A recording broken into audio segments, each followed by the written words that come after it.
Madison Turner had always believed that family gatherings were meant to be warm, joyful affairs, a time to reconnect, share laughter, and indulge in comfort food while swapping stories of daily triumphs and trials. But as she sat at a sleek, modern dining table in the elegant, sprawling home of her sister-in-law, Courtney Foster, in the affluent suburb of Riverbend, Texas, a creeping sense of unease began to shadow what was meant to be a routine Sunday brunch.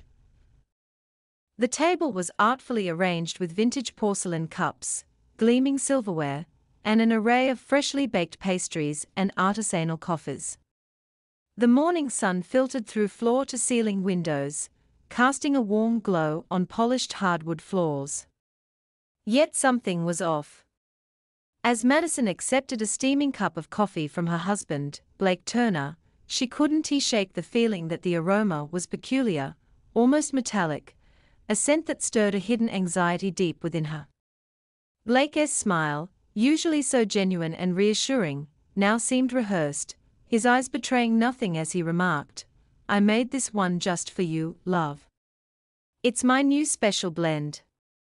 His voice was smooth, laced with what he claimed was excitement about his latest experiments in coffee making, a hobby he had recently taken up to impress her. But to Madison, the blend reeked of something else entirely, a toxic cocktail of suspicion and dread. For years, Madison had been plagued by inexplicable bouts of nausea, dizzy spells, and moments of intense discomfort after gatherings at either her in-laws or her own home. She had chalked them up to stress, overwork, or perhaps even the spicy Tex-Mex she occasionally indulged in. Yet, over time, an unbidden pattern had emerged.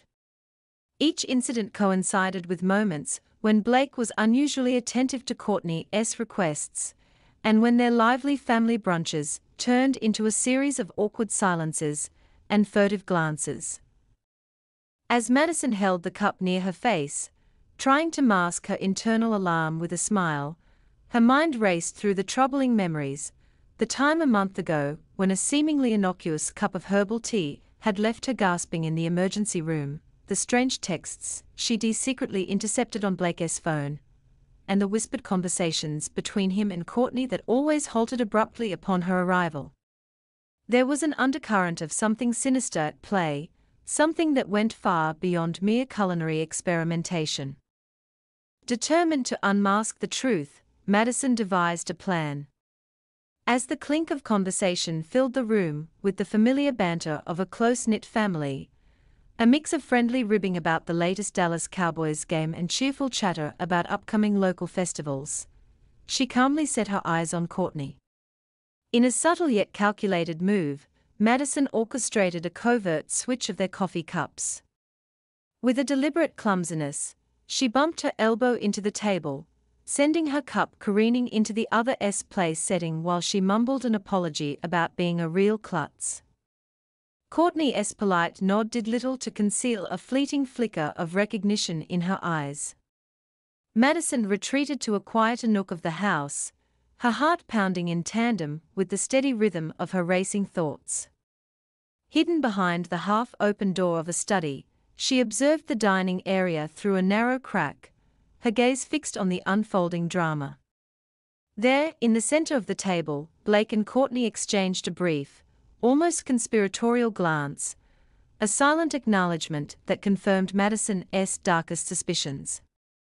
Moments later, as if the hand of fate had finally decided to push events into the open, Courtney hesitantly lifted the coffee cup to her lips. Madison's stomach churned in terror as she watched Courtney's expression shift from polite anticipation to horror. Courtney's hand trembled visibly. She set the cup down with a jolt, her face paling as she gasped, "Blake, something's terribly wrong." Blake's previously composed demeanor dissolved into frantic concern. "Courtney, what did you do?" he stammered, his voice a mixture of confusion and a growing horror that clashed with his earlier feigned nonchalance. In the midst of the chaos, Madison stepped out of her hiding spot, her phone already recording every detail of the exchange. Before anyone could piece together a coherent response, Courtney clutched her stomach and slid unsteadily toward the floor. "Call an ambulance," she cried, her voice trembling with a cocktail of pain and fear. Blake, still hovering by her side, mumbled hurriedly that this wasn't supposed to be happening, that the plan had gone awry. The murmured confessions were drowned out by the blaring sirens as paramedics burst through the front door, transforming the genteel brunch into a scene of medical urgency. The ensuing mayhem was a stark contrast to the pleasant morning just moments before. As Courtney was loaded onto a stretcher, Madison maintained a calm, almost clinical demeanor while relaying the details to the emergency dispatcher. "We're at 17, Briarwood Lane, Riverbend," she said clearly, "and my sister-in-law is experiencing severe poisoning symptoms." Her voice, though steady, belied the turmoil that had roiled inside her. In the background, Blake's anxious eyes met hers briefly, a silent, unspoken acknowledgement of guilt that Madison vowed to decode. In the sterile corridors of Riverbend General Hospital, the once vibrant brunch now felt like a cruel, distant memory.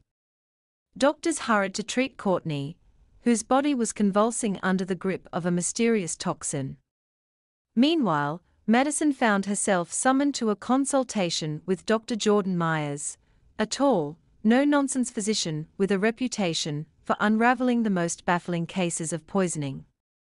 Dr. Myers' clinical tone contrasted sharply with the emotional tempest raging in Madison's heart, as she recounted the series of bizarre events that had haunted her over the past several months.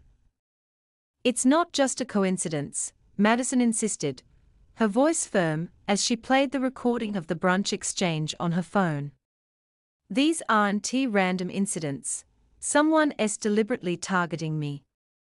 Dr. Myers listened intently, her brow furrowing as she examined the lab results that revealed unnaturally high levels of a compound usually reserved for pharmaceutical testing. "Madison," she said gravely, "this is no accident. We're looking at a case of systematic poisoning." The revelation sent shockwaves through Madison's mind. Memories of every inexplicable episode, from the mild allergic reactions during a family dinner to the near-fatal collapse at a corporate luncheon, flashed before her eyes. She recalled the suspicious texts, the whispered plans overheard in hushed tones, and the unsettling behavior of Blake and Courtney. The possibility that the very people closest to her were orchestrating these attacks to sabotage her career and ruin her life was almost too horrific to bear. Back at home, the once cozy atmosphere of Riverbend's elite neighborhoods had become a labyrinth of hidden agendas and dark secrets. The intricate web of betrayal extended far beyond the confines of the family brunch. In a series of clandestine meetings and covert exchanges, Madison had discovered that the motive behind the poisoning was not solely personal. It was entwined with the high-stakes world of corporate ambition and cutthroat competition.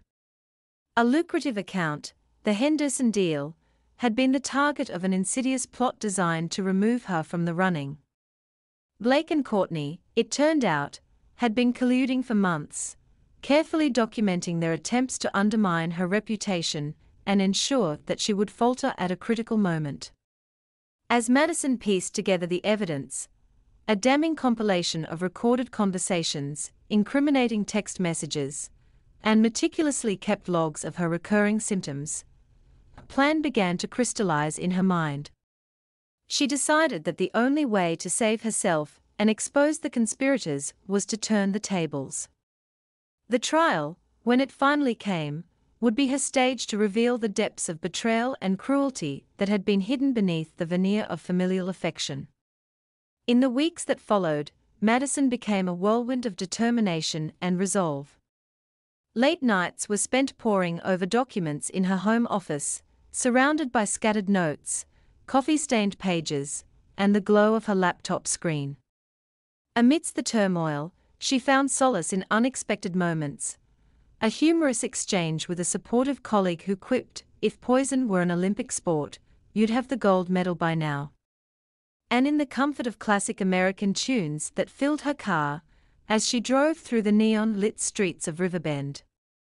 Even in the darkest moments, a spark of humor and resilience kept her moving forward. The courtroom drama that ensued was nothing short of a high-stakes thriller. The trial took place in a grand, imposing courthouse in downtown Riverbend, a building that had witnessed countless tales of justice and injustice. Madison's testimony, delivered with a measured yet impassioned tone, painted a vivid picture of a woman betrayed by those she had once trusted implicitly. Blake, now rebranded as a man who was desperate and terrified, struggled to maintain his composure under the relentless cross-examination. His once smooth talk was reduced to frantic, halting responses that only deepened the mystery of his true intentions. Courtney, whose polished exterior had once concealed a ruthless ambition, was now a portrait of fear and regret. As she sat in the defendant's chair, her eyes darted nervously around the courtroom, betraying the facade of calm that she had maintained at family gatherings. The prosecution presented a wealth of evidence: sealed bottles with clinical labels found in Blake's office, detailed notes outlining dosages and reactions, and a series of recorded conversations that captured every damning word. Among these, a particularly chilling recording played back the moment when Courtney had confided in Blake, "We just needed to make sure Madison was incapacitated enough to miss the Henderson pitch. It wasn't supposed to be fatal, it was business, not murder." The casual cruelty in her voice sent shivers down the spines of everyone in the courtroom. Detective Riley Jenkins, a seasoned investigator with a reputation for solving the most complex domestic cases, testified with a steady calm that belied the gravity of the situation. "We've seen patterns in corporate sabotage before," she explained, referring to similar cases where professional jealousy and greed had led to desperate measures. "But this case is unique in that it blends personal betrayal with a calculated, systematic attempt to end a promising career." Her testimony, bolstered by scientific analyses from Dr. Jordan Myers and corroborated by forensic evidence, left little doubt about the premeditated nature of the poisoning. As the trial unfolded, Madison found herself not only fighting for justice, but also grappling with the emotional aftermath of being betrayed by those she once loved. Flashbacks of quiet Sunday mornings, shared laughter over pancakes and syrup, and the subtle hints of malice that she had dismissed as coincidences, now merged into a haunting montage that made her heart ache. Yet, amid the sorrow and the scars, there was a growing sense of empowerment. She began to see her survival not as a mark of victimhood, but as a testament to her strength and resilience. Outside the courtroom, Riverbend buzzed with gossip and speculation. Local diners, barbershops, and even social media were abuzz with the scandal. People compared it to a modern-day soap opera with twists that rivaled any prime-time TV drama. One humorous comment from a local radio host captured the public sentiment: "Only in Riverbend would your morning cup of joe turn into a death-defying roller coaster ride." Such quips, though laced with irony, underscored the deep impact of the case on the community. Despite the overwhelming evidence against them, Blake and Courtney tried to paint a picture of misguided intentions, a desperate attempt to protect Madison from what they claimed was an unsustainable workload and a cutthroat corporate environment. They argued that every action was taken for her own good, to force her into a much-needed break. But the cold, hard facts presented by Madison and her legal team left little room for such a defense. It was clear that the poisoning had not been an impulsive act of misguided care, but a calculated move driven by envy and the relentless pursuit of success. In a moment of biting irony that would later become a favorite anecdote among Riverbend's business elites, Madison recalled a conversation during the trial when a board member, trying to salvage a semblance of decency, remarked, "Success isn't just about talent and hard work. It's about integrity." Madison's response was simple yet powerful: integrity is what separates us from the people who poison our coffee and our lives.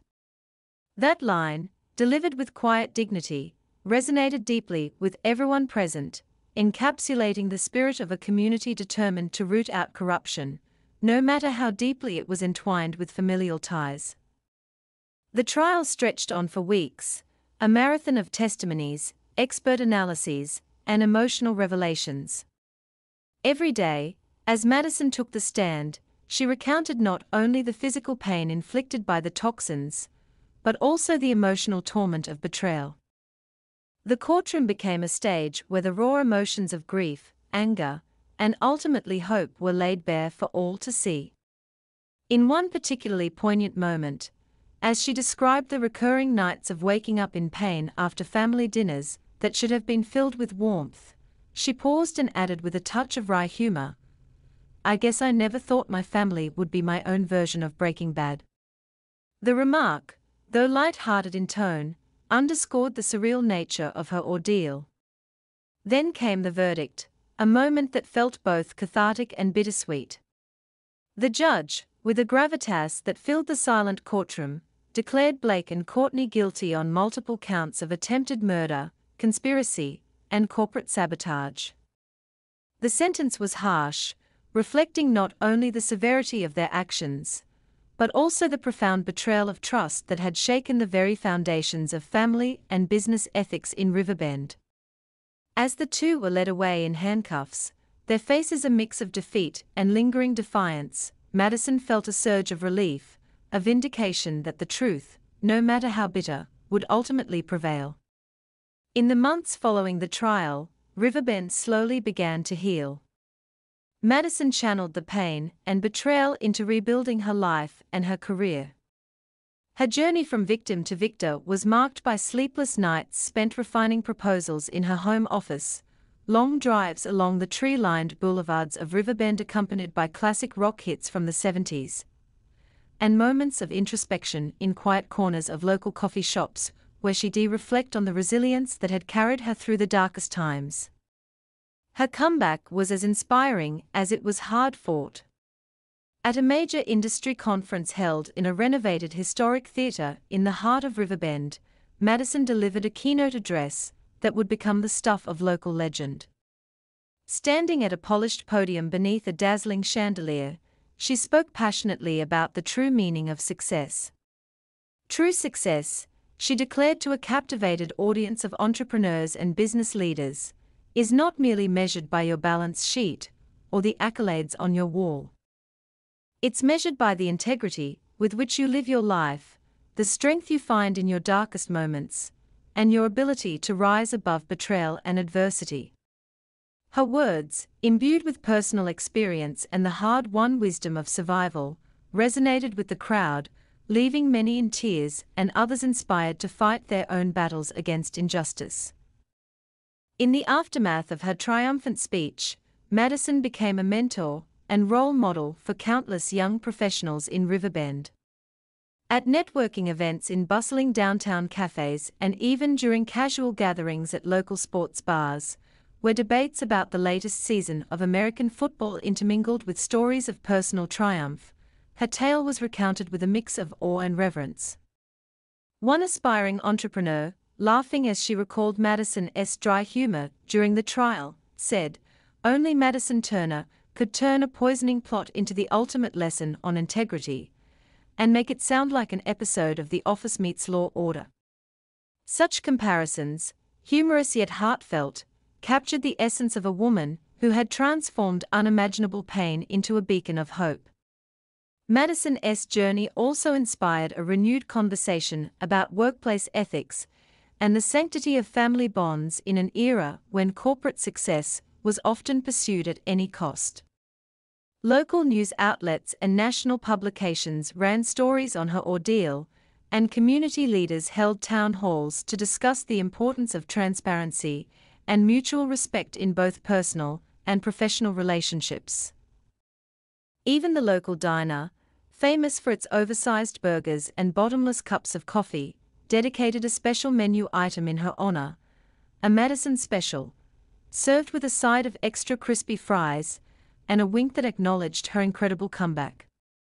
Yet, amid all the accolades and newfound respect, Madison never forgot the pain of betrayal. Late at night, when the world was quiet and the memories of those fateful brunches came flooding back, she would sit by her living room window and stare out at the twinkling lights of Riverbend, a silent promise forming in her heart that she would never allow deceit to overshadow the light of integrity and love. In those moments, a faint smile would cross her lips as she recalled the absurdity of it all. A family gathering turned into a covert assassination attempt, and the way a simple cup of coffee had unraveled a conspiracy of greed and envy. Now, as she continued to build her legacy, both as a leading business strategist and as an emblem of resilience, Madison Turner knew one thing for sure: no matter how bitter the brew, the human spirit has the remarkable ability to turn even the most toxic experiences into the sweetest victories. And in the heart of Riverbend, where every sunrise brought the promise of a new beginning, Madison's story remained a stirring reminder that true strength lies not in avoiding pain, but in embracing it, learning from it, and ultimately using it to fuel a brighter, more honest future. Even as the scars of betrayal slowly healed, Madison found unexpected moments of humor and grace in the absurdity of life. She often joked with close friends, "I used to think my family was just a little extra spicy. Turns out they were more like a hot sauce with a kick that could knock you off your feet."